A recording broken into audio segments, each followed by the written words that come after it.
Good morning, everyone. This is a very special day in the history of our city, and a very important and consequential day in the lives of our immigrant and refugee communities.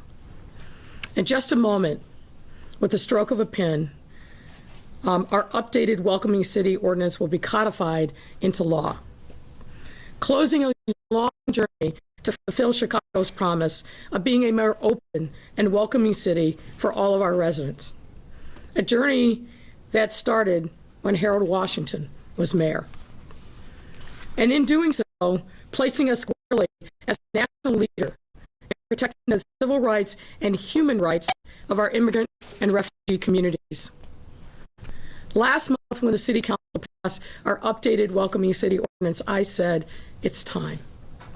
And now that time has arrived.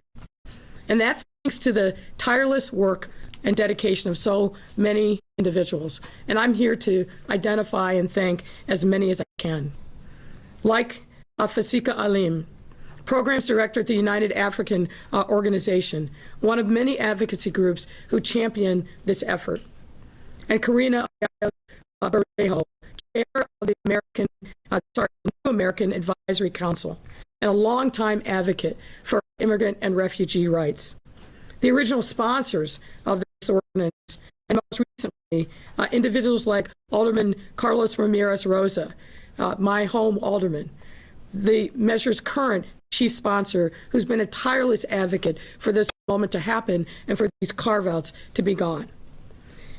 I also want to thank Chairman Aroboyos for shepherding the elimination of the carve-outs through the committee and on to the City Council, and other champions like Alderman Rodriguez and Alderman Rodriguez Sanchez. A debt of gratitude is also owed to the original author of this updated Welcoming City Ordinance, who formally started the process that we are culminating today. But most of all, and importantly, we are here because of the advocates and activists who have fought so valiantly for the rights of our city's immigrants and refugees, and who have been championing this measure for years. Organizations like the Immigrant Policy Working Group, a group that represents almost 20 local organizations, all dedicated to the betterment and protection of our immigrant communities. This group worked tirelessly for years to make these changes a reality. They're one of the first groups that I met with when I became mayor, and placed this issue squarely on the map, that a necessary change needed to come. Because they knew that a truly welcoming city means we have to walk the walk and protect everyone's due process rights. To all of you, I want you to know that this achievement is yours. This moment of celebration truly belongs to you. Now let's be clear. Chicago has been a welcoming city and a city of immigrants since its very founding, and proudly so. From John Baptiste du Sable, our city's first settler, himself a Haitian son of a French sailor and a black slave, who traveled up the Mississippi with his Native American wife some 230 years ago. Through each successive generation in our city's history, who've come to this great city from all across the world to have a better life, a life of freedom, a life where they could truly realize their God-given potential. Chicago has been built and molded and charted by all those who came to our city to build a better life for themselves and for their families. And that heritage is a source of our greatness. Let me say that again. That heritage of our immigrant and refugee communities is a source of our greatness, sets us apart from other places on the planet, and is one that we should celebrate and cherish. Over 30% of our population speaks a language other than English at home, whether it's Spanish, Polish, or Arabic, Tagalog, Chinese, Urdu, and many, many other languages. And it's a heritage that we must continue to cherish, but importantly, to protect. Being a welcoming city means being a city that embraces people equally with open arms, where no one has to fear being their authentic self, walking down the street, doing business, earning a living, and taking care of their family. A place people can come and know they are safe and protected no matter who they are or where they come from. That means being a place where every resident knows with certainty that when they reach out for support, that is their right, that they will not be putting themselves or their families or their communities in danger of being separated, harassed, or torn apart. So whether you live in Uptown or along Argyle, in Little Village, Pilsen, Belmont Cragen, or in any of the many other enclaves or neighborhoods where immigrants and refugees from all across the world have settled in this great city of neighborhoods, with the stroke of a pen, your rights will be at long last fully protected and become a reality, a part of our DNA in this city. But that's not all. This measure also creates a more inclusive municipal code by eliminating the word citizen and replacing it with person or resident. Now, I'm a lawyer, so these little things matter to me, but it matters because we are recognizing the rights of our residents and not excluding anyone by archaic and discriminatory definitions. When we eliminate the word citizen and replace it with others that most fully reflect the realities of our life in this city, as this ordinance does, we are eliminating the unintentional barriers that prevent us from fully integrating all of Chicago's residents into the life of the city. And I'm deeply proud to share this moment with everyone here and boldly state that as we continue to work with community members, including our New Americans Advisory Council, we will guide by this achievement that we have made today and more to come. I am proud to be here in this moment. I'm proud of the hard work that has been done by so many for years that is coming to fruition on this important and wonderful day for our city. And with that, I'd like to welcome to the podium Alderman Carlos Ramirez-Rosa. Alderman. Good morning. Thank you, Mayor Lightfoot, for so eloquently putting that, and thank you so much for convening us here today as the exceptions are finally removed from our city sanctuary city ordinance. You know, today is such a beautiful day because we're finally going to make sure that in the city of Chicago, our local officials, our local police cannot work with ICE in any case, no exceptions. 5 years ago, undocumented Chicagoans and their allies initiated this fight to remove the carve-outs from our sanctuary city ordinance because they violated Chicagoans' due process rights. They created a situation where undocumented Chicagoans could be deported before receiving their day of court, before being able to prove their innocence.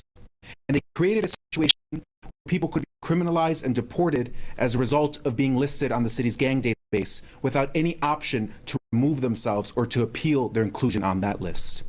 And so that is why undocumented Chicagoans and their allies fought this fight, to ensure that in no case, with no exceptions, CPD work with ICE to deport undocumented Chicagoans, to ensure that in the city of Chicago we were taking off one thing off the list that would make people afraid to call 911, to ensure that in this city, your protections, your ability to be included would not hinge on whether or not you were criminalized. As we know, too often, Black and brown people and working poor people in this city and across this nation are easily criminalized. And so it's a beautiful day because moving forward, we will be able to tell the people in our community, do not be afraid to call 911 if you are undocumented or if a family member is undocumented, because there's no way that phone call will result in you or your family member being turned over by CPD to ICE, and that will make all of us so much safer. So I want to thank the undocumented Chicagoans that initiated this fight.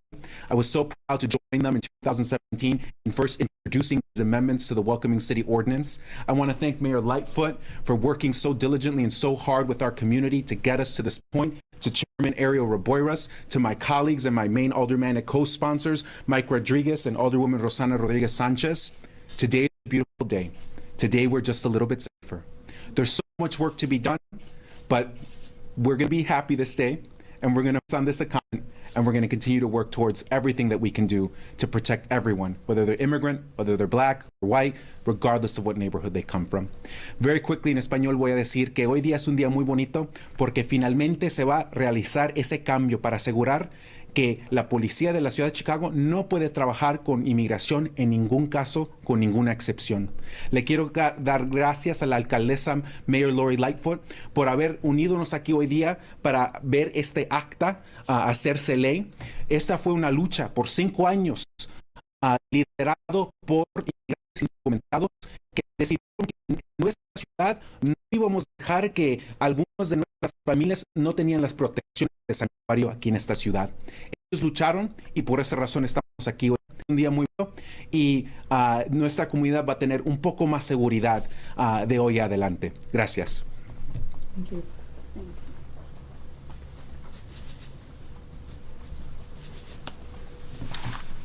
Well said, Alderman. Good morning, everyone. I'm Alderman Aroboyos. I'm here to thank Alderman Lightfoot for supporting the amendments of the city's welcoming ordinance. As you know, as Alderman Rosa just reflected, we are a sanctuary city. And now we have a robust protection of undocumented immigrants. I would like to also thank my colleagues, Alderwoman Rosana Rodriguez Sanchez, Carlos Rosa, and Alderman Michael Rodriguez for spearheading the changes. Under the previous version, as the Alderman stated, there were 4 criminal carve-outs. We don't have to worry about it. It is law today, thanks to Mayor Lightfoot. The city was built by immigrants. Neighborhoods were established and today are still rooted in their history. Today we're moving forward, continuing our tradition of protecting our immigrants, welcoming all those of our great sanctuary city. As chairman of the Committee on Immigrants and Refugee Rights, I will continue working on improving the quality of life for each and every one of them and their family. I will work with my colleagues from the city, the county, the state, and the federal agency to move forward in protecting rights for all. Quiero agradecer a la alcaldesa Lightfoot por apoyar la enmienda a la ordenanza de bienvenida de Chicago. La ciudad de Chicago ha sido durante mucho tiempo una ciudad santuario y ahora tenemos una protección fija más sólida para los inmigrantes indocumentados para muchas otras jurisdicciones en todos los países. También me gustaría agradecer a mis colegas que se encuentran conmigo hoy, la concejal Rosana Rodríguez Sánchez, Carlos Ramirez-Rosa y Michael Rodriguez, que son los que encabezaron los cambios. Bajo la versión anterior de una ordenanza hubo 4 exclusiones criminales. Esto incluía a personas con orden judicial pendiente sin haber sido condenado de un delito mayor, un acusado en caso penal y no habían sido identificados como pandilleros. Estas inclusiones ya no están en su lugar, gracias a la alcaldesa. La oportunidad económica y el deseo de una mejor calidad de vida, mejores trabajos y un mejor futuro para nuestros hijos y la libertad de ser procesados siempre han impulsado la inmigración. Hemos prosperado como ciudad dando la bienvenida a inmigrantes de todo el mundo. La ciudad de Chicago fue construida por inmigrantes. Como presidente del Comité de Derechos y los Inmigrantes y Refugiados, continuaré trabajando para mejorar la calidad de vida, trabajar por mis colegas de la ciudad, el condado del estado de Illinois, el distrito y el Congreso para avanzar en la protección de los derechos de todos. And now I would like Alderman Michael Rodriguez to come to the podium.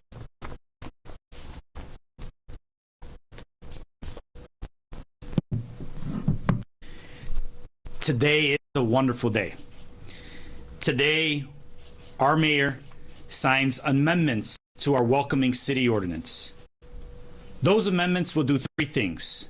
First, they end the carve-outs in our welcoming city ordinance, and in certain instances allow Chicago police to collaborate with federal immigration agents.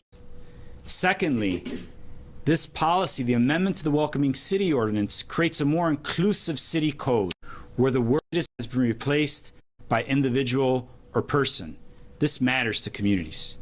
And lastly, these amendments will help support the victims of violence in immigrant communities in their efforts to obtain U visas in the immigration process. You know, I represent the 22nd Ward, the Little Village community, the community with the highest percentage of undocumented and immigrant populations in the city of Chicago. Our community generates significant wealth for the city of Chicago, the second magnificent mile. It's about time we honor these individuals in my community, both the entrepreneurs and the residents, and make sure that they feel safe to call the police without fear of deportation. Brevemente en español, las enmiendas de la ordenanza de bienvenida hoy se va a realizar con la firma de nuestra alcaldesa. Y hacen tres cosas. Finaliza las excepciones en la ordenanza que permiten a la ciudad colaborar con inmigración. Segundo, garantiza el apoyo de la ciudad a las víctimas inmigrantes. Y tercero, reemplaza la palabra ciudadano por persona o individuo en todo el código de la ciudad. Yo represento el distrito con más inmigrantes en la ciudad de Chicago y estoy orgulloso de hacer que nuestra ciudad sea más segura y que estamos apoyando más a los inmigrantes para que nuestra comunidad sea un verdadero santuario. It's my pleasure now to introduce a fierce advocate in our city, Alderwoman Rosana Rodriguez Sanchez. Good morning, everybody.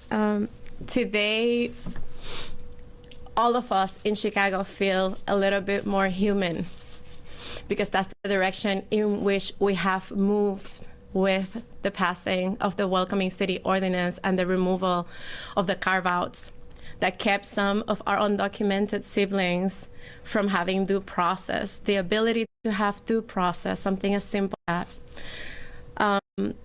I want to say that this incredible achievement for this city that helps us join really progressive cities in the country is possible because of a huge fight of our undocumented community. And I'm not going to read what my colleagues have already said, but I do want to say that we want to dedicate this day, or I want to dedicate this day to the people who actually had to suffer before this became law, to the neighbors that were the people, the families that got separated. And we are really going to try and push hard so that that doesn't happen again. I want to also thank the communities that have taken care of one another in the times when there was not enough protections. To my neighbors that went to immigration court to accompany our neighbors going through immigration hearings, to the women who lost husbands and had to take care of their children on their own. The neighbors showed up to help with legal aid, to help with fundraising so that people could pay their rent when a breadwinner was removed. To all of those people, today we dedicate this moment.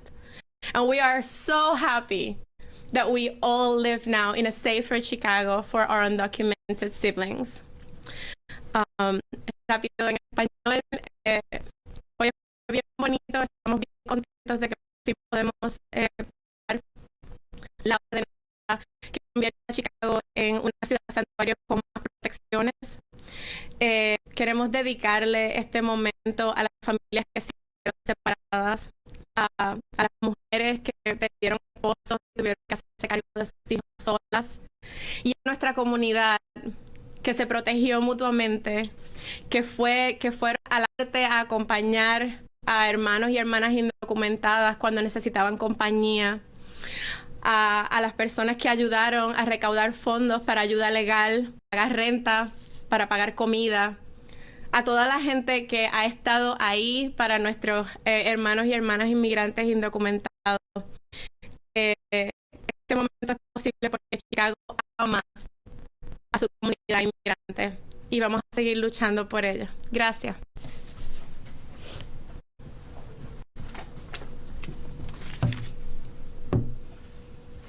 Thank you so much, Alderman Rodriguez-Sanchez. That was really beautiful. My name is Carina Ayala Bermejo, and I serve as the president and CEO of Instituto de Progreso Latino. At Instituto, we support and empower Latino immigrants and their families because we believe that with education, training, and employment, they could reach their full potential. Through educational programming, economic workforce development, immigration legal aid, citizenship, and most recently, support services to ensure that our families have what they need to get through the pandemic, and it has not been easy.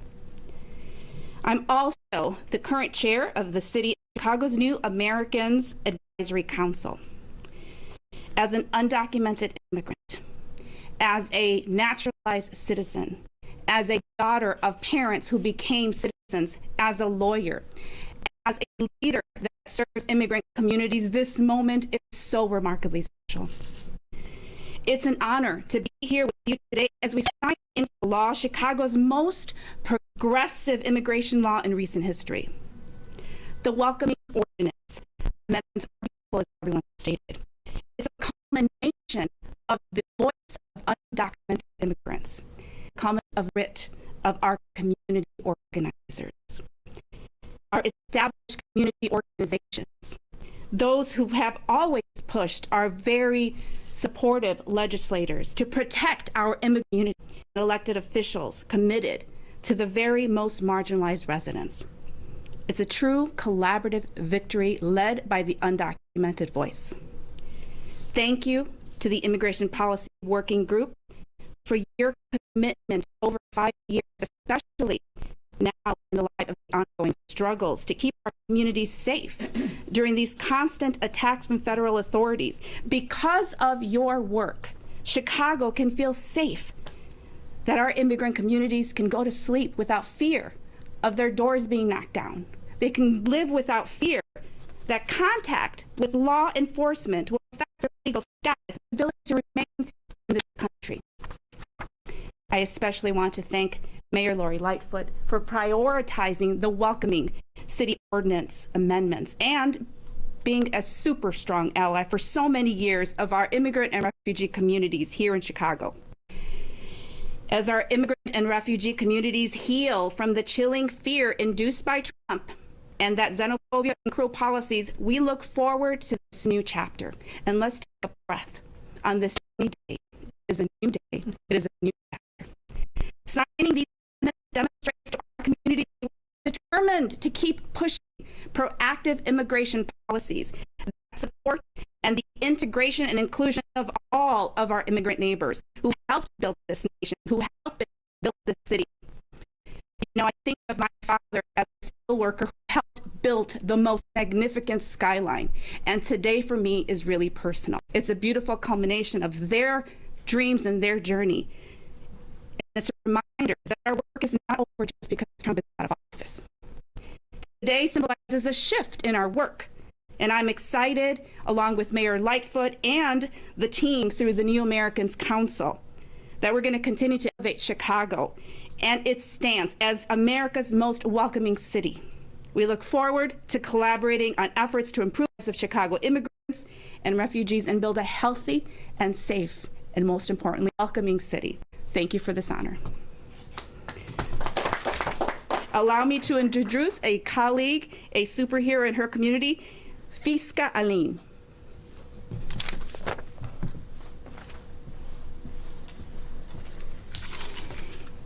Good morning. Thank you, Carina, for the introduction, and thank you, Mayor Lightfoot, for having me here today. My name is Fasika Alem, and I am with the United African Organization.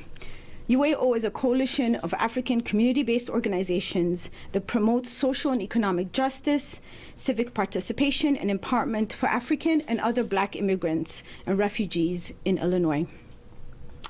UAO believes in policies that support all immigrants regardless of race, ethnicity, national origin, sexual orientation, gender identity, disability, religion, or criminal background. In policies that promote due process, fair hearings, and access to justice. And policies that do not further criminalize, cause harm, create additional barriers, and increase enforcement for detention, even when they are combined with positive reform. I'm happy to be here today to celebrate with you all the signing of the amendments of the Welcoming City Ordinance. The Welcoming City Ordinance, and particularly this amendment, is essential for communities, for keeping immigrant communities safe and able to live their lives without the terror of being arrested and turned over to ICE or DHS. The fear of arrest is so intense in our communities, it makes it difficult for people to live dignified lives and to thrive. Particularly as representing communities at the intersection of race and immigration, these issues that this ordinance addresses are exacerbated for Black immigrants. Racial discrimination, the over-policing of our communities, and our general invisibility from the public consciousness makes Black immigrants the most marginalized of all immigrant groups, often facing worse conditions within the nation's immigration enforcement system, much in the same way US-born Black brothers and sisters are treated within the criminal justice system. When the vulnerabilities of race and immigration status intersect, they form a prison to deportation pipeline, a system that disproportionately funnels Black immigrants from the criminal court system into ICE custody. We know this to be true. Black immigrants are 3 times more likely to be detained, returned to their home country, and prevented from returning than immigrants from other races or ethnicities. For our communities, even a minor criminal charge can end in deportation. It is vital that local governments do what they can to protect the rights of their residents. And that is exactly what the City of Chicago, the Mayor Lightfoot, and the aldermen here today have done. Our constituents have built their lives and established roots in Chicago, in Illinois, and across this country, including, like myself, raising US citizen children. And for many, also running successful businesses, being employees, and otherwise working to be productive members of the society. These amendments make sure our rights are protected and we as a community feel safer and protected, particularly whenever we engage with the police. This is a relief, not just to the undocumented among us, but for the families, their friends, and the co-workers who love and support them. Thank you to every city leader who supported these changes. Thank you for the community organizations and the working group that tirelessly worked towards this. It was the right thing to do, and our communities, all of them, are better for it. Finally, Mayor Lightfoot, I want to thank you for making sure that when we talk about equity and inclusion, the immigrant experience, as diverse and wide as it is always included. And similarly, we would like to see the federal government follow in the footsteps of Chicago and follow Chicago's lead on immigration policies. And particularly, I'd like to take this opportunity to call on President Biden to keep his promise and end deportations. Particularly, we've seen them ramp up, and so I want to say that again. We ask him to stop the deportations, to create a pathway to citizenship that does not leave out those who have had encounters with the criminal justice system. Thank you.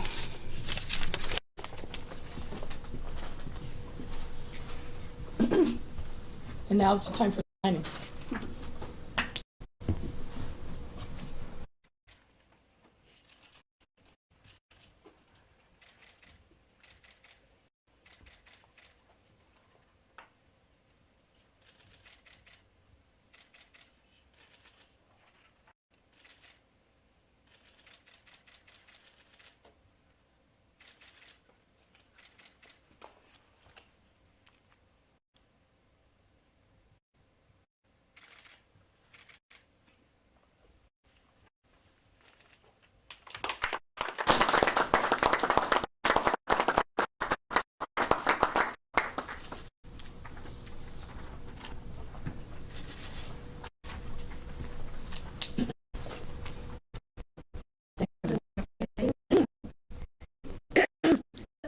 me just say before we take your questions, I think you heard today a tremendous amount of beautiful testimony from people who are born witness to the challenges, but also the incredible spirit of our immigrant and refugee community all across the city.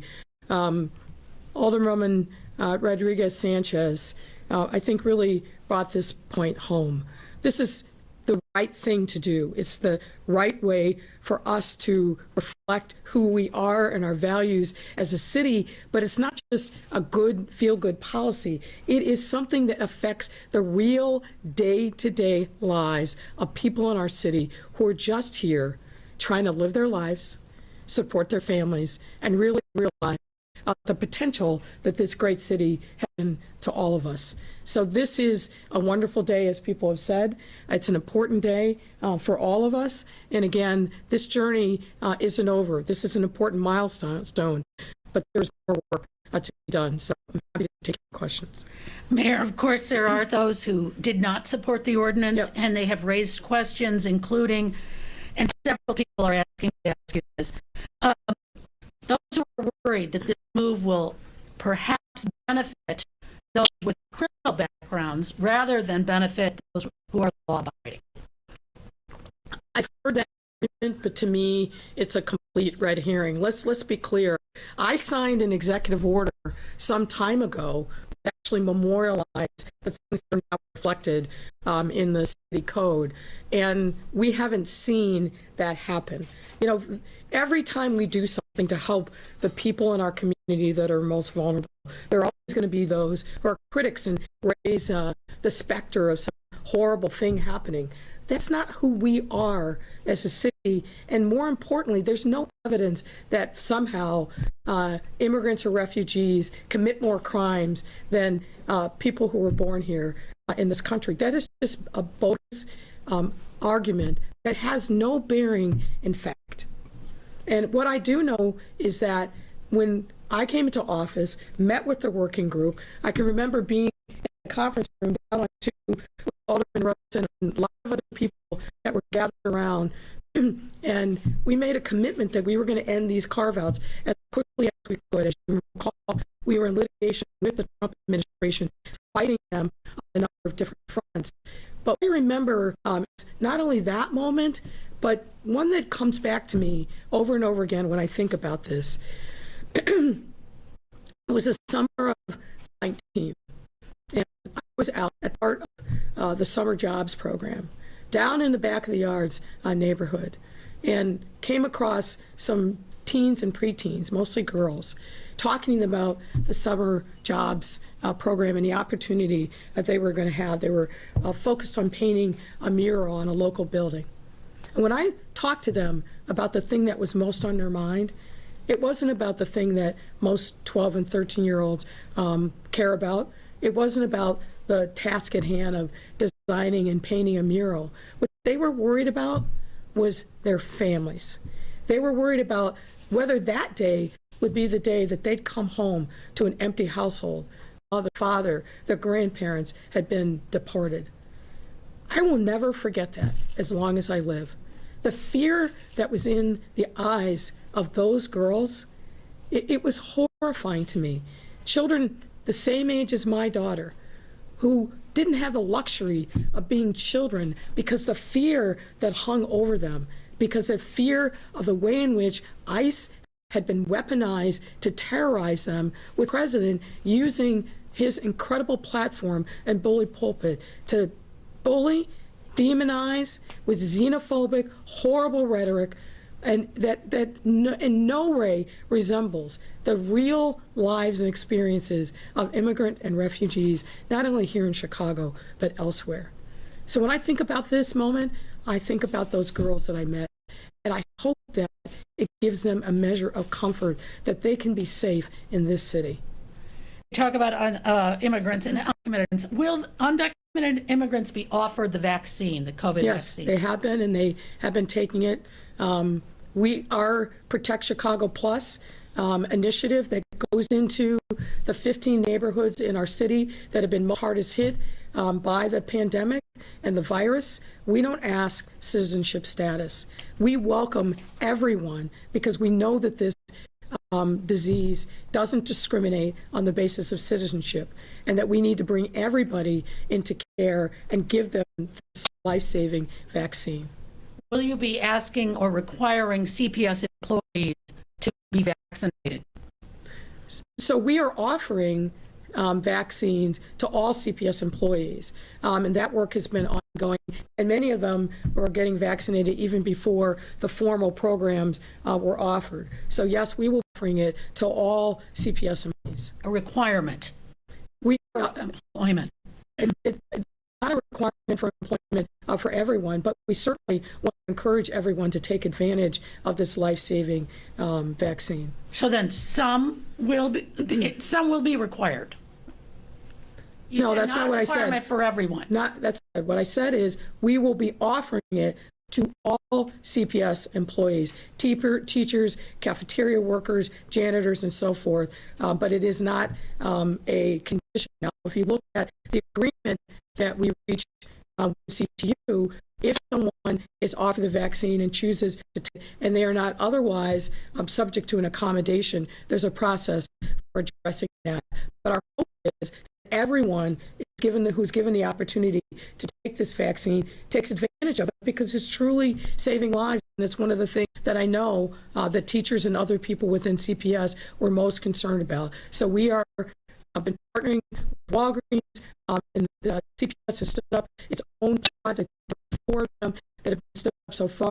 So I think this is a tremendous opportunity for everyone in the CPS family to vaccinate. Here's a question from the Daily Line. It looks like your proposed industrial air quality ordinance is going to be deferred at least one more month while the negotiations continue. Would you be open to creating a separate, less onerous approved process for shipping and warehouse developments in order to see this pass? So we have been working diligently to address the concerns of the aldermen.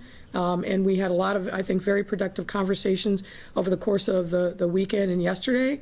And I think you'll see this coming up for a vote relatively soon. There's multiple questions about who do you favor to be the chairman of the state Democratic Party?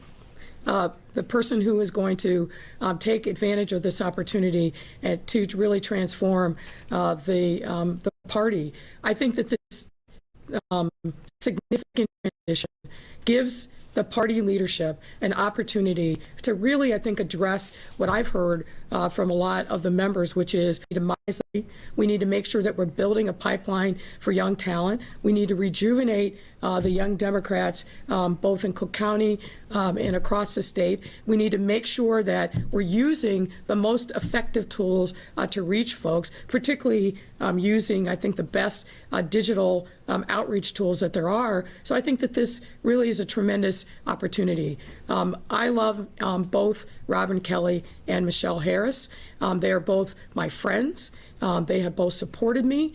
And I know that whoever gets it is going to do a tremendous job. You have to pick one. I don't have to pick one. I'm not a state committeeman. Let's do a couple more. I have several more, of course. Let's talk about the lakefront and the parks.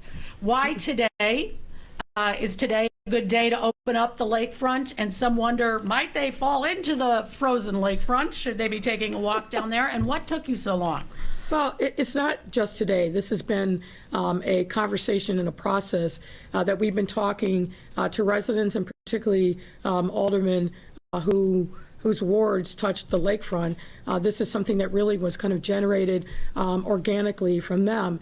As you recall, when we started taking these changes to pare back access to the lakefront, we were in a very different place with the pandemic, and we were concerned genuinely about the crowds that were gathering and that people were not adhering to the various warnings that were coming not only from me, but from Dr. Arwady and our other public health officials. I think what we've seen since that time is people understanding the moment that we are in. And so it's certainly, I think, appropriate under these circumstances, particularly where we are in the arc of our virus, We're at the lowest positivity rate as a city that we've ever been since the pandemic came to our shores. So my expectation and hope is that people will continue to do the good, hard work that is necessary to protect themselves, their family members, and their neighbors, and understand that the lake is a very important and precious resource that we have. But I will tell you, what I've also mostly heard is young kids who are excited that the playgrounds are going to be officially open. You don't have an exact date on that yet. I mean, it's next couple of weeks. Yeah. I think this is starting the process now. Word has obviously gotten out. We're starting that. The parking lots are opening. The playgrounds will be opening. Now it's still February in Chicago. There's a lot of snow and ice. We do want people to be cautious because we don't want anyone to put themselves at risk, but anticipation of the spring and the summer. Could I have one for Alderman Carlos Ramirez-Rosa, if you don't mind? This is from Crane's Chicago Business is asking, the Chicago DSA called for Mayor Lightfoot to resign over how the city spent CARES Act money. Do you think that she should resign? I'm here to focus on the Welcoming City Ordinance and ultimately a grassroots democratic organization, so they make decisions on their own. Those decisions aren't made by Alderman Rodriguez or myself. They're made through the democratic process that the organization has. But I'm so here today to focus on this wonderful historic moment where we just passed the Welcoming City Ordinance. I take that as a maybe. From Fran Spielman, Mayor, why are you ordering a further investigation into the alleged attack of Alderman Brendan Riley? Do you doubt the story? Should he have reported it to the police, even though he claims they got away and that he didn't require medical attention? Do you think he failed to report it because he was afraid of bad publicity?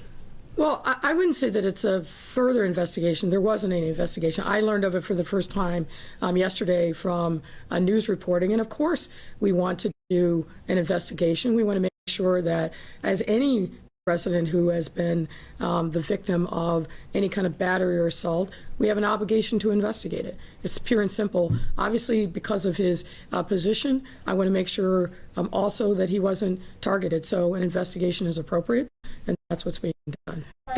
All right, back to the Madigan replacement. There's a question from Craig Wall wondering, because you are a former prosecutor, what do you read into, should we be reading anything into, Madigan's resignation first from the House and now leaving the Democratic Party?